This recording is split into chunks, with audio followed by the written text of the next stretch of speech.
დაგლოცეთ მეუფეო. ქრისტემ დაგლოცოთ. მეუფეო, დღეს ჩვენ უძღებიშვილის სახარებაზე ვისაუბრებთ. დრო დავზოგოთ და იმის მაგივრად, რომ ჩვეულებისამებრ სახარების ტექსტი ამოვიკითხოთ, ამჯერად შეკითხვებით მივყვეთ ნაბიჯ-ნაბიჯ. მეზვერე და ფარისეველი წინაკვირას ახლა კი უმცროსი და უფროსი ძე. ეს ოთხი სახარებისეული პიროვნებაა, რომლებთანაც საერთოს პოულობ. დღეს ვნახოთ, რითი გვგავართ დღევანდელი საკითხავის ძმებს. ერთ კაცს ორი ძე ჰყავდა. უმცროსმა შვილმა მამას უთხრა, მისთვის ქონების კუთვნილი წილი მიეცა და მანაც მისცა. ასე იწყება ეს ამბავი. ვხედავთ, რომ მამა შვილს არაფერს ეკითხება. ძეს თხოვს და მამაც მაშინვე აკმაყოფილებს მის თხოვნას და ქონებას უყოფს. ენდობა და მის თავისუფლებას პატივს სცემს. როგორ ხდება ეს? იქნებ მამის ეს საქციელი გამგვიმართოთ.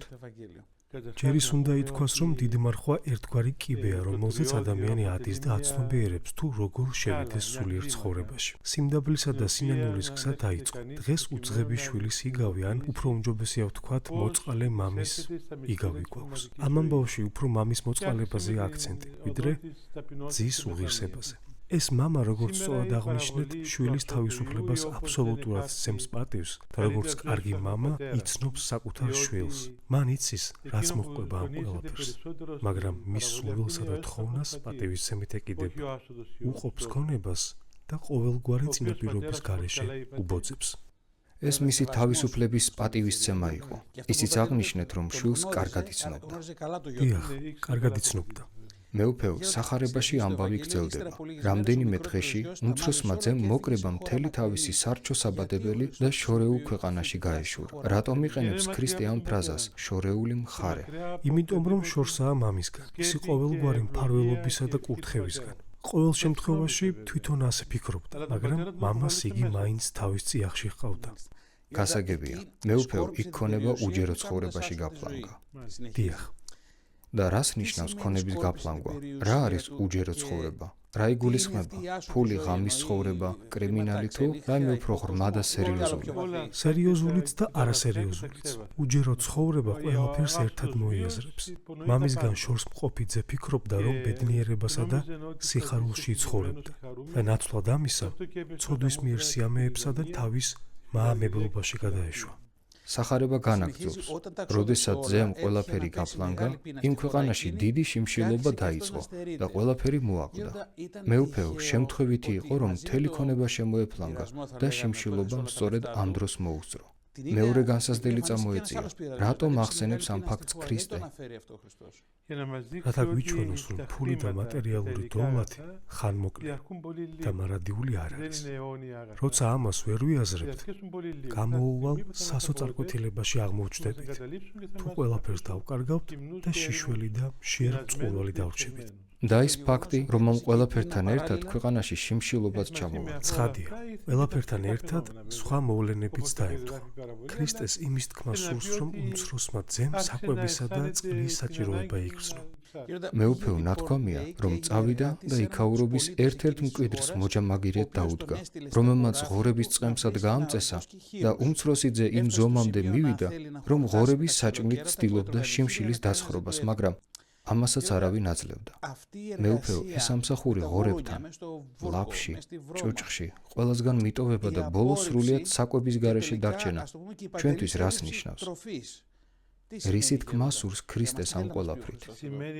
ეს ნიშნავს, რომ იქაურობის მმართველი ეშმაკი ადამიანს პატივს არ სცემს, არ უყვარს, მისთვის სიკეთე არ ემეტება.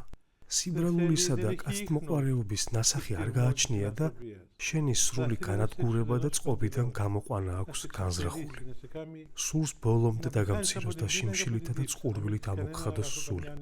არაფერი გაგაჩნდეს და ცხოვრებაში ვერაფრით ამოისუნთქო. მეუფეო, თუ სწორად გავიგე, მსგავსი გაუმაძღრობა სასოწარკვეთილებასაც მოიყოლებს. ცოდვა უიმედობის შედეგია? შედეგიც არის და გამომწვევი მიზეზიც. ცოდვა სასოწარკვეთილებას მოიტანს, ხოლო სასოწარკვეთა კი ცოდვას. მეუფეო, ბოლოს ნათქვამია, რომ გონს მოვიდა და თქვა, მამა ჩემის რამდენ მსახურს პური უხვად აქვს და მე აქ შიმშილით ვკვდებიო. აქ განსაკუთრებით მომწონს სიტყვები, გონს მოეგო. როგორ მოეგო გონს? თქვა რომ მამამისის მსახურთაც კი ჰქონდათ საჭმელი, მაგრამ არ უხსენებია მამა, რომელიც მათ ამ საჭმელს აძლევდა. სახარების ტექსტი ამბობს, რომ მოეგო თავსათვისა. ეს ნიშნავს, რომ საკუთარი თავი კვლავ იპოვა და თავის თავს დაუბრუნდა. ანუ გააცნობიერა, ამას გულისხმობს.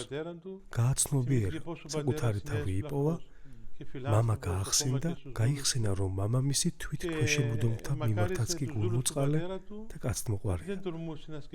და ამ სახურთ შეჰნატროდა. იმის ფიქრსაც ვერ ბედავდა, რომ კვლავ ძედ წოდების ღირსი გახდებოდა. მეუფეო, აქ გონებით იმოქმედა, როგორც მისთვის სასარგებლო იყო. შიმშილით კვდები, ღორთა შორის თავს ლაფი დამესხა და სიმყრალესა და სიბინძურეში ვიხსჯობი. გონს მოეგო და თქვა, ჩემთვისვე უმჯობესია თუ იქ დავბრუნდებიო. აქ საკითხავი ის არის, ლოგიკური აზროვნება თუ გვეხმარება თავის დამდაბლებაში. ვიდრე სულიერი თვალით შევხედავდეთ ჩვენს მდგომარეობას, უბრალოდ გონივრული მიდგომა თუ წაგვადგება. ცხადია, ესეც გვეხმარება. აზროვნება ღვთის საჩუქარია და როდესაც სწორად ფუნქციონირებს, ძალიანაც საჭირო და გამოსადეგია, რადგან გვეხმარება ვიყოთ მდაბალნი. შინაგანად შევიცვალოთ და რეალობა აღვიქვათ. ცოდვა ალოგიკურ აზროვნებას გვაჩვენებს და გონებას გვიბინდავს. ხოლო ლოგიკა, როცა მართებულად გვიჭრის, ძალიან გვეხმარება. ანუ კეთილი დასაბამი გულის ამბავი კი არა, აზროვნების საკითხია. ადამიანი ერთიანი არსებაა. გული, გონება, სხეული და სული, ყველაფერი ერთად. მეუფეო, სახარება განაგწობს.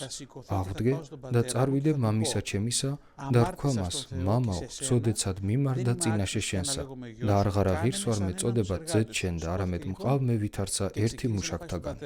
წამოდგა და მამასთან გაემართა.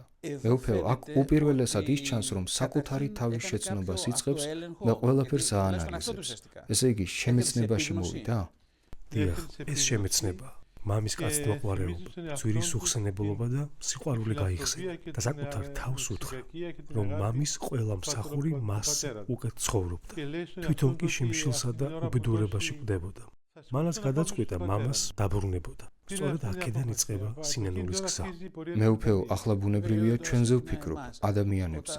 ჩვენ როგორ შევძლოთ ამგვარი თვითკონტროლი? ვფიქრობ, ამ უცროს ძეს გულში რაღაც ისეთი ჰქონდა, რაღაც რის გამოც შეეძლო დამჯდარიყო და მამა ჰყავდა. რომ წავიდა, მამა თან გაიყო. მამა ჰყავდა. მამის ხატება თან დახვებოდა. მეუფეო, როგორც მიხვდი ეს გაცნობიერება და დაბრუნება, აღიქვა მდგომარეობა და დაბრუნდა. თქვა დაუბრუნდები, ამაზე მეტი აღარ შეიძლებაო. გაცნობიერება და დაბრუნება სინანულის ეტაპებია? რა თქმა უნდა, სინანულის ეტაპებია. თუ ადამიანი გონს არ მოეგება, უკან დაბრუნების გადაწყვეტილებასაც ვერ მიიღებს. რაც ვთქვით, ისიც ძალიან მნიშვნელოვანია. იგი მამის ხატებას საკუთარ თავში ატარებდა. რადგან მის კაცთმოყვარეობას იცნობდა. თანამედროვე მშობლებსაც ამას ვეტყოდი, რომ შვილებს პირადი მაგალითი მისცენ. მათ უნდა ჰქონდეთ კეთილი და მოყვარული მშობლის სახე, რათა რასაც არ უნდა აკეთებდეს ბავშვი, დედა და მამა გაახსენდეს, გონს მოეგოს, მობრუნება გადაწყვიტოს და საკუთარი თავი იპოვოს. ჩვენი შვილების მიმართ მუდამ კეთილნი უნდა ვიყოთ, რასაც არ უნდა აკეთებდნენ. ამას წმინდა პაისიც ამბობს. ჩვენს შვილებს წმინდა ცხოვრების მაგალითი უნდა მივცეთო. სახარება ამბავს აგრძელებს და ვიდრე შორსღა იყო, იხილა იგი მამამან მისმან და შეეწყალა და მირბიოდა იგი და დავარდა ქეთსაზე და მისსა და ამბორს უყოფდა მას. აქ ზუსტად ის შემთხვევაა, რომელზეც საუბრობდით. ვფიქრობ, სახარების ეს მონაკვეთი ძალიან მნიშვნელოვანია. წმინდა იოანე ოქროპირი ამაზე ძალიან კარგად საუბრობს. სახარებაში ნათქვამია, ვიდრე შორსღა იყო, მამამ ძე შორიდან დაინახა. მამობრივ სიყვარულს და გულმოწყალებას შორს ხედვა შეუძლია. მას არ გააჩნდა ის საშუალებები, რაც გვაქვს. ჩვენ სხვადასხვაგვარად შეგვიძლია შევიტყოთ ხოლმე, როცა ჩვენი შვილი მოდის. მამამ, რომელსაც ესოდენ კეთილი გული და უსაზღვრო სიყვარული ჰქონდა, იცოდა, რომ მისი შვილი მოდიოდა და ჯერ კიდევ შორს მყოფს მიეგება. მის მოახლოებას და შენდობის თხოვნას კი არ დაელოდა, არამედ თავად გაიქცა. მოეხვია, არაფრის თქმა აღარ იყო საჭირო, რის თქმასაც წეაპირებდა. ძალიან საინტერესოა მეუფეო, რადგან როგორც ამბის გაგრძელებაში ვხედავთ, მამის წინაშე აღსარება ვერც მოასწრო. დაინახა და მამამ მისი გულის ხმა გაიგო. სადღაც წავიკითხე, რომ მამის ამ ქცევამ ზეცაც კი შეძრა. ცხადია. ანუ ზეცაც კი იძრის, როცა ჩვენ მამები ასე ვიქცევით. გასაკვირველია, ეს ზეცას და მიწას შეძრავს. ამიტომაც ამბობენ, რომ მთელი სახარებაც რომ დაიკარგოს და ეს ფრაგმენტი დარჩეს, ჩვენამდე მთელი სახარების შინაარსის მოსატანად ეს იგავით საკმარისი იქნებაო. შემდეგ ნათქვამია, რომ როდესაც შვილმა უთხრა, მამა ღმრთის და შენ წინაშე შევწოდე და ღირსი არ ვარ შენს ძედ ვიწოდებოდეო, მამამ სახურთ მოუხმო და უბძანა. თქვა მამამან მისმან მონათა თვისდა, გამოიღეთ სამოსელი პირველი და შეჰმოსეთ მას და შეაცუდ ბეჭედი ხელსა მისსა და ხალმი ფერხთა მისდა და მოიფთ ზვარაკი იგი ჭამებული და დაკალ და ვჭამოთ და ვიხარებდეთ. რამე თუ ძე ესე ჩემი მონგუტარ იყო და განცოცხლდა, წარწმედულ იყო და იპოვა და წყეს განცხრომად. ახლა უკვე ვხედავთ, რომ ძეს, რომელმაც თავისი შეწოდება აღიარა, მამა მოღუშული სახით არ შეხვდა. მის სიტყვებზე კომენტარიც კი არ გაუკეთებია და არ შეპასუხებია. ცხადია, თქვენ უკვე აღნიშნეთ, რომ მამა ძეს კარგად იცნობდა და სიყვარული უჩვენა, მაგრამ მე ჩვენი ქცევა მაფიქრებს ამგვარ სიტუაციებში როცა ვართ ხოლმე. შუბს რომ შევიჭმუხნით და ვღიზიანდებით. თუმცა კი ეს სულაც არ გვინდა უმრავლესობა სინდისის ქენჯან და დანაშაულის განცდა გვაწუხებს. ვფიქრობ, ეს იგავი ჩვენთვის, უფროსებისთვის კარგი მაგალითია ერთი მხრივ საკუთარ თავში იმის დასანახად, რომ სინამდვილეში ზეციურ მამას სინანულით არ მივიახლებით. და ასევე მეორე, გვასწავლის იმასაც, თუ როგორი მშობლები უნდა ვიყოთ. ტექსტში ლამაზად არის ნათქვამი.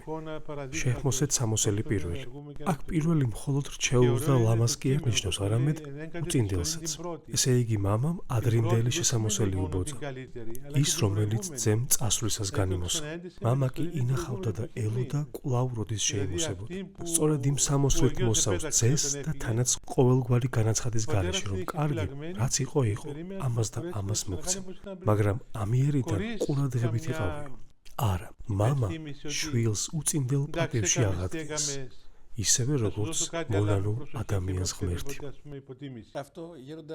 მეუფეო, გასაგებია, რომ რადგან ჭეშმარიტი სინანული უჩვენა, ღმერთმა დიდი სულგრძელება გამოიჩინა, მაგრამ ჩვენ გვაქვს კი ასეთი მოქცევის ძალა. მოგვიანებით, მამა თავის ჭეშმარიტ სახეს უფროს ძესაც უჩვენებს და მისთვის ჭეშმარიტ მამობას გამოავლენს. მხოლოდ მონანულს კი არ მოეპყრო ასე, არამედ მეორესაც.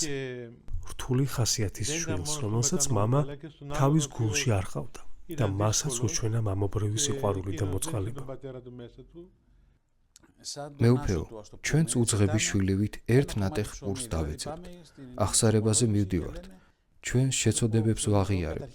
ქრისტე კი მოდის და მთელ ამ სიმძიმეს გვაცილებს. თქვენ, მოძღვრებიც გვასწავლით, რომ ამ დროს ქრისტე აღგვადგენს. როგორ განვიცადოთ აღსარების საიდუმლოება, არა მხოლოდ ფსიქოლოგიური კუთხით, არამედ როგორც ჯვარცმა და აღდგომა ჩვენი ცხოვრებისა. აღდგომის ამ განცდას სინანული გვაძლევს. წმინდა მამები კი კარგად აღნიშნავენ, რომ ღმერთი არა მხოლოდ მიუტევებს შეცდომებს, არამედ სრულიად წარხოცავს მათ. ისე თითქოს არც არასდროს ყოფილა. ისეთი შენდობა გვენიჭება, თითქოს ცოდვა არც ჩაგვიდენია. ისე არ ხდება, როგორც ჩვენ ვაკეთებთ და სხვებს ვეუბნებით. კარგი, რაც მოხდა, მოხდა. გაბადე, მაგრამ რაც გააკეთა, მაინც მემახსოვრებოა. არა, ეს საქმეები საერთოდ აღარ არსებობს და არავის ახსოვს, მათ შორის ღმერთს. მეუფეო, თქვენი ეს სიტყვები ძალიან მანუგეშებელია. რატომ ხდება ისე, რომ აღსარებაზე საკუთარი ცოდვების აღიარებისთვის მივდივართ, შენდობასაც ვიღებთ, მაგრამ გამოსვლისას ისევ დანაშაულის განცდა გვაწუხებს? ამაზე ადამიანმა პირადად უნდა იმუშაოს და ჩვენს სულიერ ღვაწლს უნდა მივხედოთ.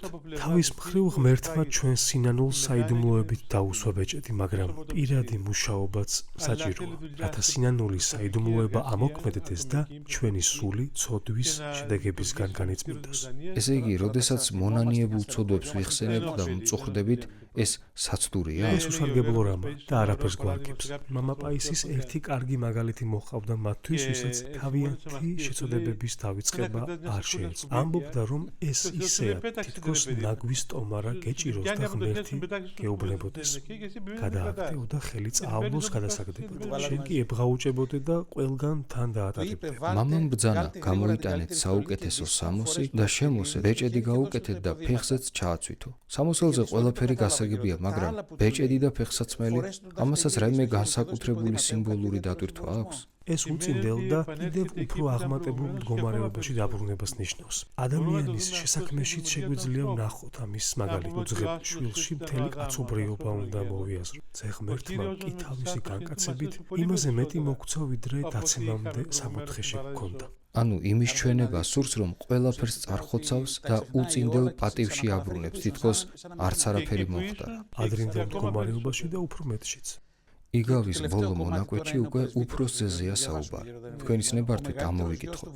და იყო ძე იგი მისი უხუცესი ველსა გარე და ვით არცა მოვიდოდა და მოეახლა სახსა მას ესმა ხმა სიხარულისა და განცხრომისა და მოუწოდა ერთ სამონათაგანსა და კითხვიდა, ვითარმე რა არის ესე? ხოლო მან რქვა მას, რამე თუ ძმაი შენი მოსრულარს და მამა მან შენ მან დაკლა ზვარაკი იგი ჭამებული, რამე თუ ცოცხლებით მოვიდა იგი, ხოლო იგი განისხნა და არა უნდა შინა შესვლა, ხოლო მამა მისი გამოვიდა, ლოცვიდა მას და მან მიუგოდა რქვა მამასათვისა. აჰა ესე რა, ესოდენი წელნი გმონენ შენ და არასადა მცნებასა შენსა გარდავხედ და არასადა მომეც ერთი თიკანი, რაითამცა მეგობართა ჩემთათანა ვიხარე და ოდეს ძე ესე შენი მოვიდა, რომ მან შეჭამა საცხოვრებელი შენი მეძავთა თანა და უკალ მას ზვარაკი იგი ჭამებული, ხოლო მან რქვა მას, შვილო, შენ მარადის ჩემთანა ხარ და ჩემი ყოველი შენი არის, ხოლო აც მხიარულებაი და სიხარული ჯერ არის, რამე თუ ძმაი ესე შენი მომკვდარიყო და განცოცხლ წარწყმედულიყო და იპოვა. მეუფეო, აქ ჩემს ყურადღებას ექცევს ის ფაქტი, რომ მიუხედავად იმისა, რომ უფროსი შვილი გაღიზიანებული და ნაწყენი დაუყდა და მამას შეეძლო ესაყვედურა, პირიქით, ძეს თბილად მიმართავს. სახარება იყენებს ამ სიტყვას ლოცვიდა, ანუ თხოვდა ისიც შესულიყო. რას გვეუბნება ამით ქრისტე? მე აქაც მამის სიფაქიზეს და მზრუნველობას ვხედავ. ღმერთი ყველა ადამიანს გაგებით ეკიდება. თხონა და ვედრება აქ მხოლოდ იმას არ ნიშნავს, რომ გეხვეწები მოხვიდე, არამედ ნუგეშის მნიშვნელობასაც ატარებს. აქ ეს თხოვნა ნიშნავს, რომ განუგეშებ. მამა მის ნუგეშის ცემას ცდილობს, რათა როგორმე გააგებინოს, რომ ძმის დაბრუნება მისთვისაც დიდი სიხარულია. და თავს შეურაცხყოფილად ნუგძნობს.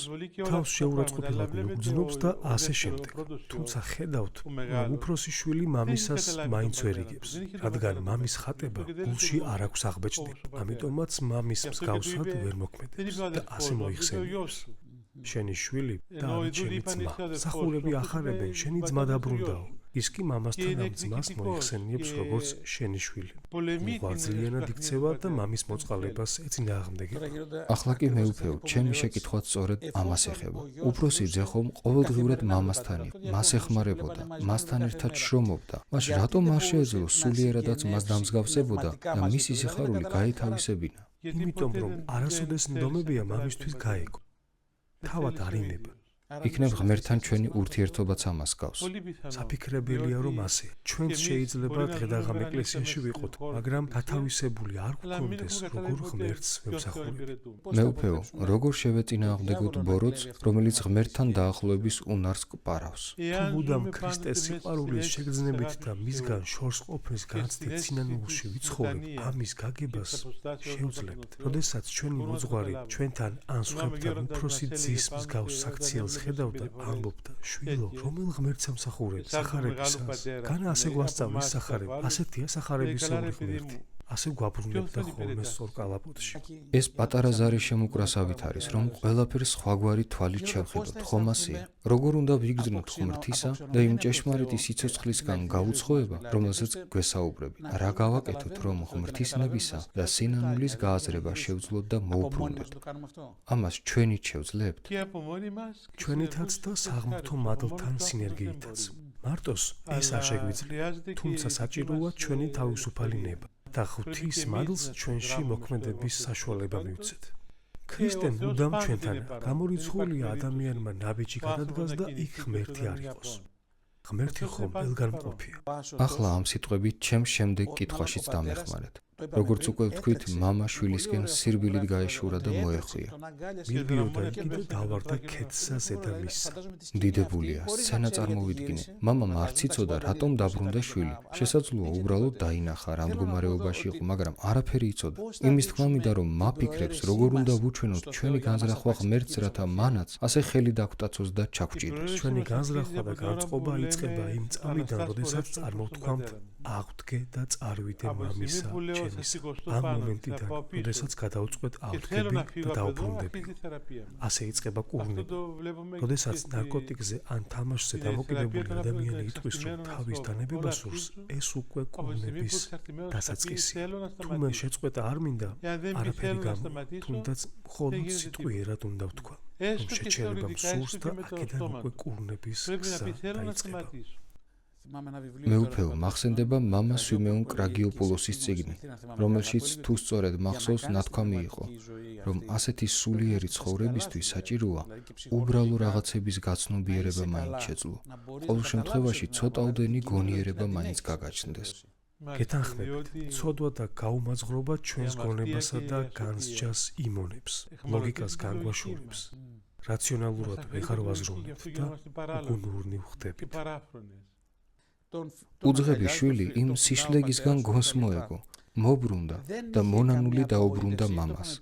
მამამ კი გულში ჩაიკრა და ყოველგვარი საყვედურის გარეშე ეამბორა, რადგან დიდი სიყვარული ჰქონდა. ჩვენ როგორ უნდა მივხვდეთ, რომ არა მხოლოდ ჩვენს შვილს, არამედ ზოგადად მოყვას გულწრფელი სინანული აქვს. ზოგჯერ მოდის ადამიანი, მოგვიბოდიშებს და ჩვენც ვპასუხობთ. ბოდიში მიღებულიაო. ინგლისში დიდხანს ცხოვრობდი და ინგლისურად გეტყვით.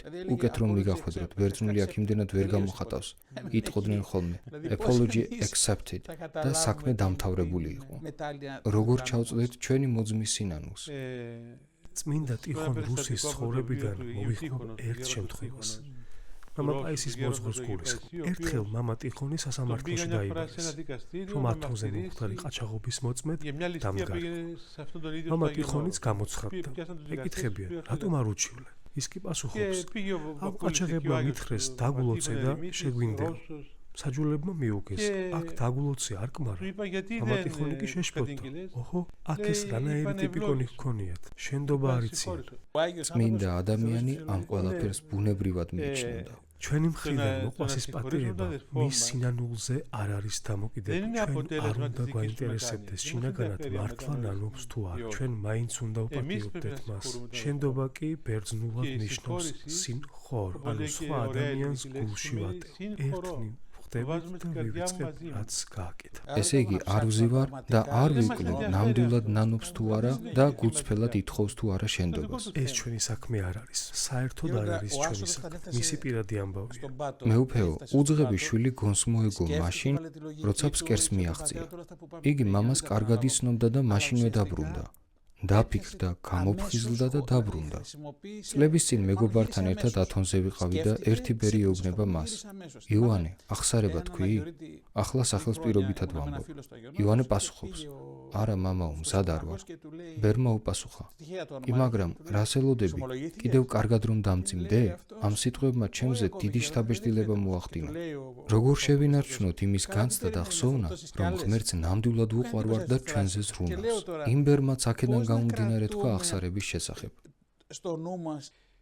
დიახ, უძღებმა შვილმა ფსკერს მიაღწია, მაგრამ იქ ჯოჯოხეთშიც კი მამის ხატებას დაატარებდა. მას რომ მამის ეს სახება არ ქონოდა, წამოდგომას და დაბრუნებას ვერ შეძლება იტყოდა, გორ უნდა დავბრუნდე, მაინც არ მივიღებსო.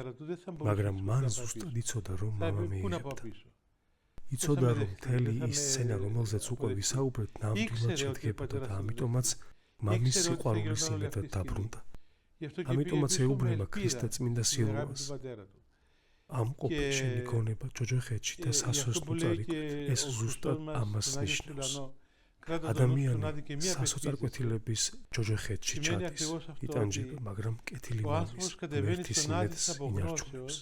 ამ იმედის გარეშე ადამიანი დაიღუპებოდა და უძღების შვილი თავს მოიგონდა, რომ არ ცოდნოდა, რომ მამა მიიღებდა. მეუფეო, ახლა ჩვენზე ვფიქრობ, ვინც მშობლები ვართ. ჩვენ უამრავ შეცდომას უშვებთ. ისეთი მოსიყვარულეები არ ვართ, როგორიც საჭიროა და მეტიც. ზოგჯერ ზედმეტად მკაცრებიც ვართ. ამის გამოსწორება შესაძლებელია? ადამიანისთვის შეცდომის დაშვება ჩვეულებრივი ამბავი. ჩვენი შვილები ნამდვილ სიყვარულს გრძნობენ. თუ ისინი გვიყვარს და შეცდომებს ამ სიყვარულის გამო ვიშვებთ, ღმერთი ყველაფერს გამოასწორებს. ხოლო თუ შეცდომები ეგოიზმის გამო დავუშვით, აქ უკვე რთულად იქნება საქმე. ღმერთი მაშინ მოქმედებს, როდესაც ადამიანი თავის შეცდომებს ნანობს და გამოსწორებას ცდილობს. შეცდომას ყველა ვუშვებთ, ყველა ვცოდავთ და ამ ქვეყნად ბევრ ცუდ საქმეს ჩავდივართ. როცა ადამიანი შეინანებს, სხვა ყველაფრის მოგვარებას ერთი იღებს საკუთარ თავზე. მეუფეო, როგორც უკვე ვთქვი, უძღებმა შვილმა დრო არ დაკარგა, დაბრუნება არ გადადო. იქნებ სულიერ ცხოვრებაში დროის მნიშვნელობაზე გვესაუბროთ. დრო ძალიან მნიშვნელოვანი რამაა, რადგან თუ დროს დავკარგავ, შეიძლება საშუალებაც დავკარგო. წმინდა იოანე სინელი ამბობს, ცეცხლი მიიღე, სანამ ჩაგიქრება. აი თუ ნაპერწკალი, მაშინვე წადი. რადგანაც შეიძლება ეს ნაპერწკალი ჩაქრეს და სიცარიელეში აღმოჩნდა. ოდესღაც ერთი მოძღვარი მორჩილების შესახებ გვასწავლიდა, რომ მორჩილება ესტაფეტას გავს, მირბიხარ. გაწვდიან ჯოხს, თუ დაკარგავ და დროზე არ დასტაცებ ხელს, ან ძირს დაგივარდება, ან აქეთ-იქით დაიწყებ ცქერას, სხვა დაგასწრებს და საშუალებას ხელიდან გაუშვებ. და მეუფეო, როგორ შევიცნოთ ღმერთის ეს სიყვარული ჩვენს ყოველდღიურ ცხოვრებაში? როცა ისეთი სულიერი სიმაღლისთვის არ მიგვიღწევია, წმინდანების მაგალითზე რომ ვისაუბროთ, როგორ გახდეს ეს შემეცნება ჩვენი სინანულის საძირკველი, ცენტრი და გულისკური, რათა გამოვიღვიძოთ და ადგილიდან დავიძრათ. მხოლოდ ამის თქმაც კი უფალო იესო ქრისტე შემიწყალე მე ყველაფერს ნიშნავს. სინანული ჩვენი ძალების შესაბამისია, მაგრამ ღვთის მადლი უსაზღვროა და წინ გაგვიძღვებ მანამ სანამ ჩვენში ქრისტე არ გამოისახება. როგორც ადამიანი ჯერ ემბრიონი ხმერე ყრმა, თანდათან კი ზრდასრულობას აღწევ და ჩამოყალიბებული ადამიანი ხდები. ნელ-ნელა დასასრულისკენ მივდივართ. მეუფეო, ჩვენთვის გითქვამთ, რომ ქრისტეს სიყვარულს საღმრთო ევქარისტიაზე შევიგრძნობთ.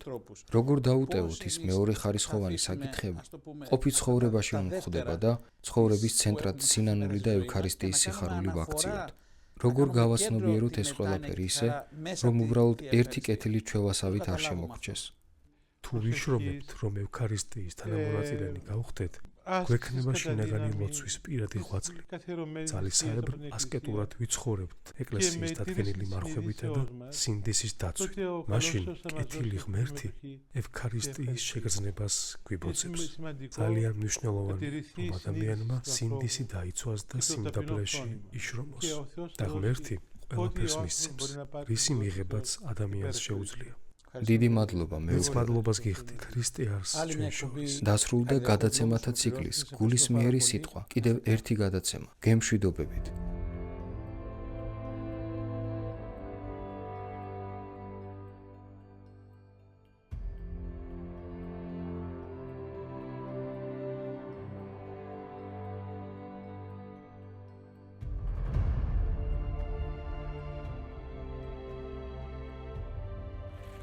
Thank you.